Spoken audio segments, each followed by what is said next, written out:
the 5th of March 2024. This is one of that Let's Talk Skidmarks of mine. And once again, I just want to make it clear. The things that I talk about and discuss is my opinion and my interpretation of what I see around me. And I share it with you. And you can agree with me or you can disagree with me. It doesn't matter. It really doesn't matter. The important thing is this, that you need to take into consideration the things that are happening around you and be objective about it. And make a decision from the facts that you have. I want to bring your attention to this meme. Now we live in an era of social media and memes has become a very important facet and factor. For the simple reason that many of these memes, they are short and to the point, and you see it and you read it and you have to think about it. That's the most important part. You need to think about what you're reading. Look at this meme. Truth, it's the new hate speech. During times of universal deceit, telling the truth becomes a revolutionary act. Now that is extremely important to let that sink in, because that is what we are dealing with currently. And we have seen in the past few years on how many important things in our lives, things on which we based our lives, suddenly it is revealed that it was a lie. And that is a system shock to everyone. Most people, the better educated people are shocked more than the uneducated. But the reality is, there is ways in which you can really investigate things for yourself. And then I want to show you this meme, and you must let this one think about it and let it be in the back of your mind all the time when you read things. All you can do is warn them. If they won't listen, then move on and warn others. And that is a principle that I have, and that is what my channel is based on. I really don't care if you agree with what I say or disagree with what I say. What I do have a problem with is people that come into the comments and then they start attacking me personally, and there are some of them that are so bold that they start swearing at me. Now, I don't play with that. I've said it many times. You're free to comment. But if you swear at me, you're gone. I'm not going to tolerate that. And then let's talk about the comments. I get comments where people make the statements that I delete their comments.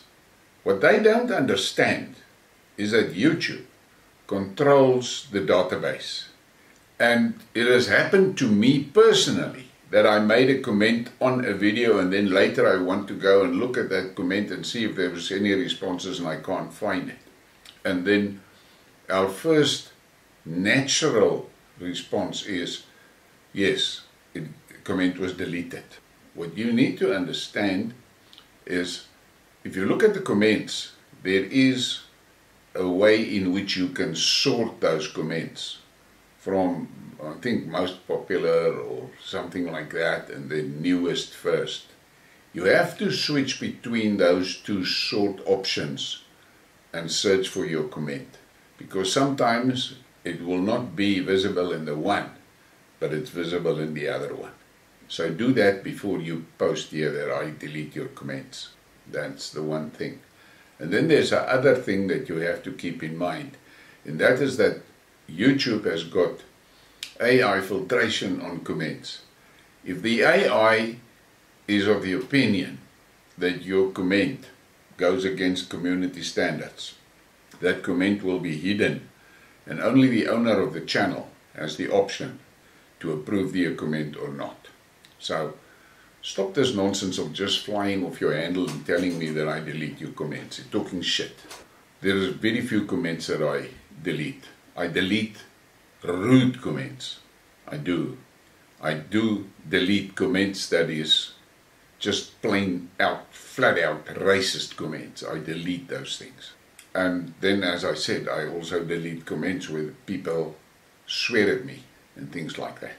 So I don't have time to watch all the comments. I produce a lot of videos. I've done way over 1,000 videos already.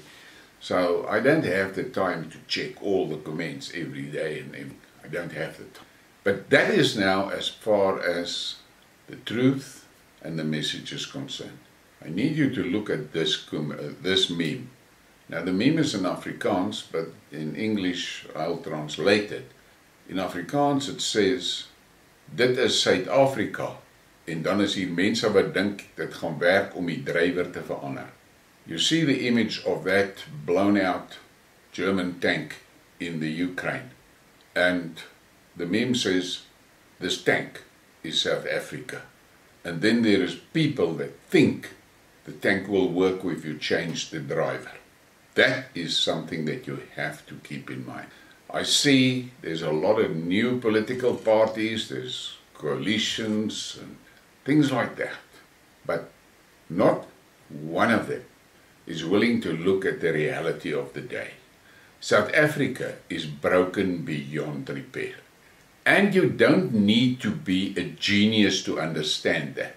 For the uneducated, just look at the towns and where you have to walk through sewage if you leave your house. Some people has got the sewage in their yards. So you don't need to be a genius to understand something is broken. What you have to take into consideration is to fix that sewage in the streets and in your yards and so forth.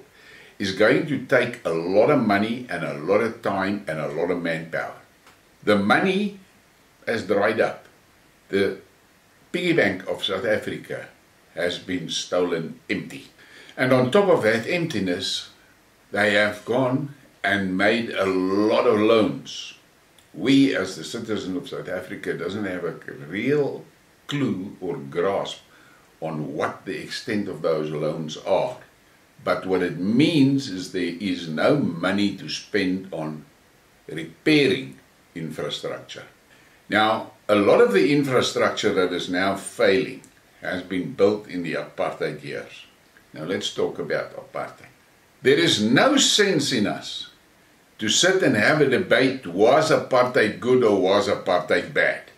It doesn't. For some people it worked, for some other people it didn't work. But let's leave that. That is the history. We can make no changes to it. That's the realities that's behind us. Let's look at what happened after 94, when apartheid came to an end. Let's look at that. What we can see, and you don't need to be a genius to see it, everything has collapsed. This ANC has managed everything into the ground. The water infrastructure is collapsing at a horrific rate. Eskom is broken, almost broken beyond repair. If you talk to technically informed people, they will tell you if there is a solid commitment to fix Eskom, it will take 3 to 5 years to get out of the load shedding scenario. Provided the Eskom management structure is depoliticized and Eskom gets people back that has the skills and experience to fix that what is broken. The report that was released during this week, and I had a discussion with Hugo Creer about that report, and that report was done by a German company. That report does not sugarcoat anything. It just gives you the facts. And if you look at those facts there, you cannot come to any other conclusion, and that is that Eskom was destroyed by a few things. First of all, political interference. Second of all, the loss of skills. Third, a lot of theft and fraud happened there. So all of those things need to be fixed. You've got a minister of electricity I mean, that guy was instrumental in closing down the coal fire stations in Pretoria. And now he's the Minister of Electricity. Please. Did the ANC destroy the country's infrastructure and the country's systems with a plan? I don't think so. It was destroyed due to the fact that people were appointed in positions that has no clue what the concept of stewardship means. So they were not committed to fulfilling their tasks to the benefit of the people. They were doing it for their own benefit, and that's it. Now, we have to take into consideration that the biggest enemy of humankind is what I call XXX. And on my channel on Odyssey, there is a video that gives you a full description of what I see as XXX. But you just need to look at what happened during the pestilence, and you look now at the aftermath of the pestilence, and you see how many people is paying the price for what was done to them. And there is no doubt that we are dealing here with an evil plan to reduce us. But people see these things, and many of them don't grasp the severity of what was done. Others don't want to see the truth, and others are so trusting that they don't believe that something like that could have been done to them deliberately. Then we look at what's happening in the food production. Look at the war against the farmers. I mean, that is something that you, as a simple man that just want to look after your family and the future of your family, don't fully grasp that this XXX, they desperately need to get full control over food production, because with food they can control the people. But here in South Africa, we have a guy like Malema that inspires his followers to destroy the food production. Now you have to ask yourself, what type of leader will deliberately promote actions that will starve the followers? What type of man is that? You have to sit today and think long and hard about the actions that has been executed around you in the past 3-4 years, and realize that most of those actions is exactly planned to destroy you. And if you cannot see that, that is your problem, because they are committed to it. Then you have to ask yourself, why is it that none of these perpetrators is brought to book? They keep on traveling around the world in their fancy jets, and they is on TV and everywhere and on stages and telling you what is the next thing they're going to do to you. Now let's get back to South Africa.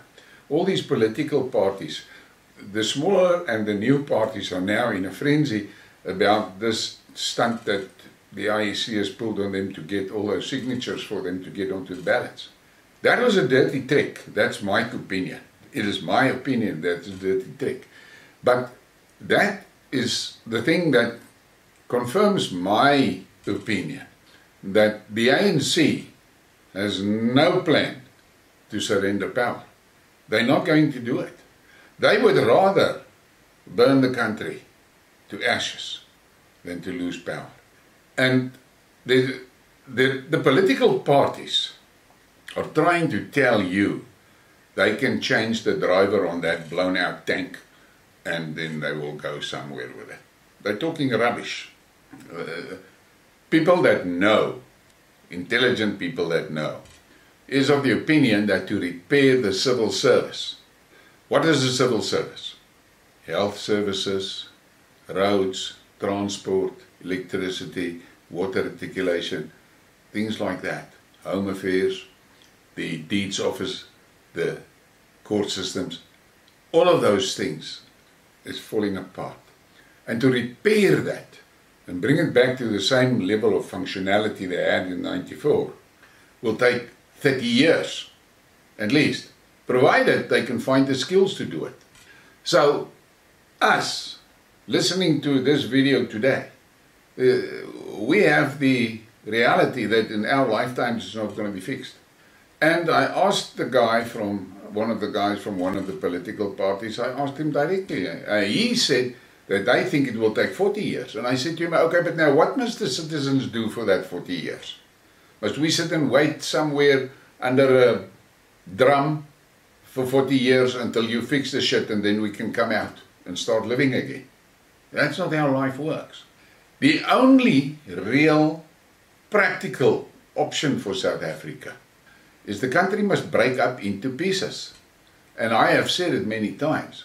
And we can think around the old homelands things, but there's a lot of other areas that is also available for the citizens of those areas to claim ownership of those areas. And we will end up in a confederation, and in these confederacy states there will be cantons, and every canton will provide protection for the citizens of those cantons. The problem that we have in South Africa is that the governing parties, plus the main opposition parties, are all against self-determination. We know that.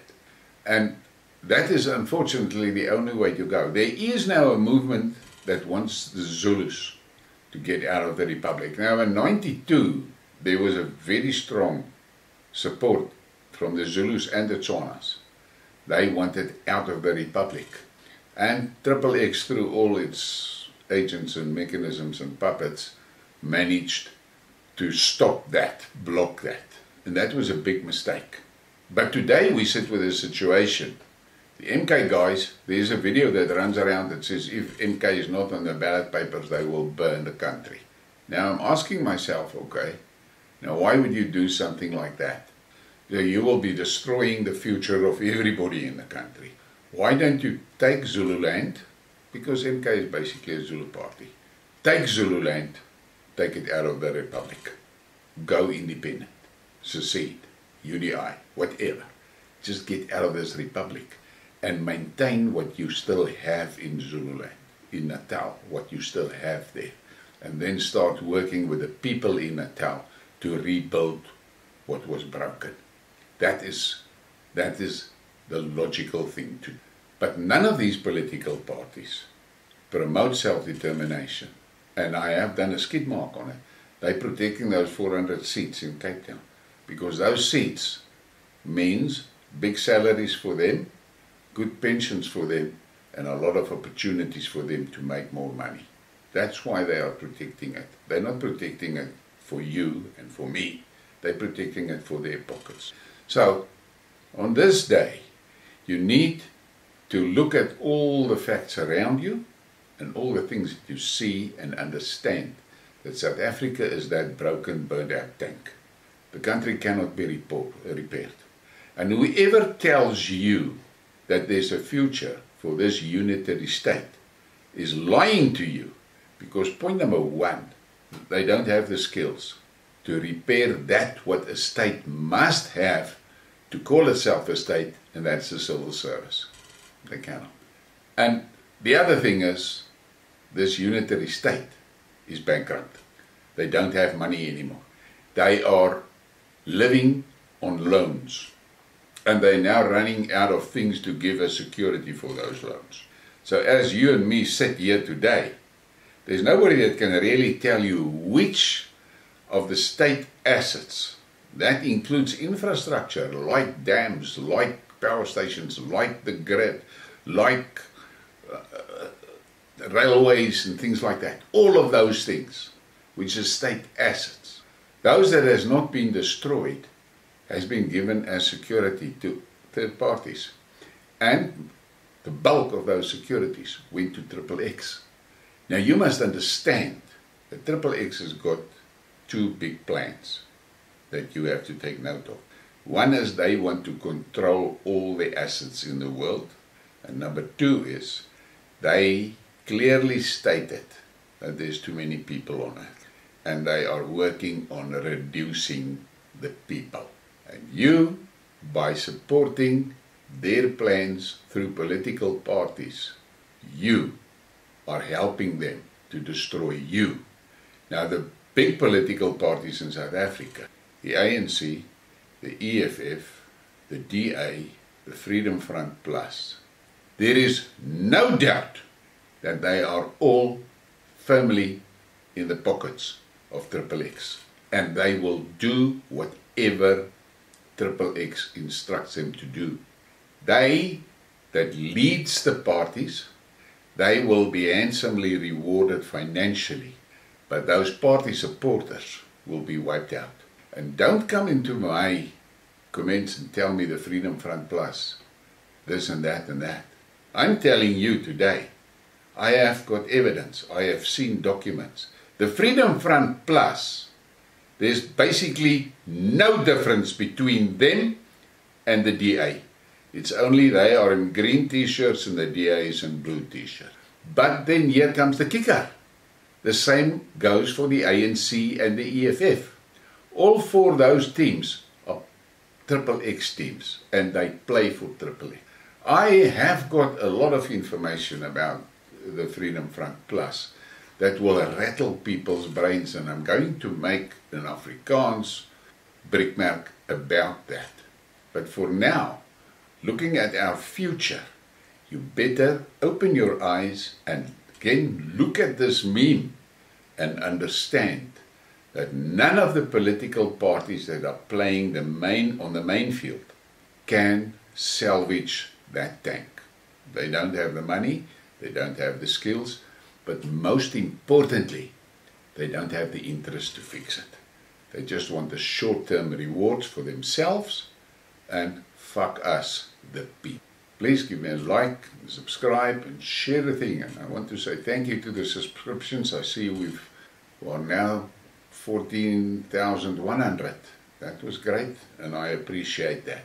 And I want to thank the people that are supporting the channel financially. I really appreciate that. Have a great day.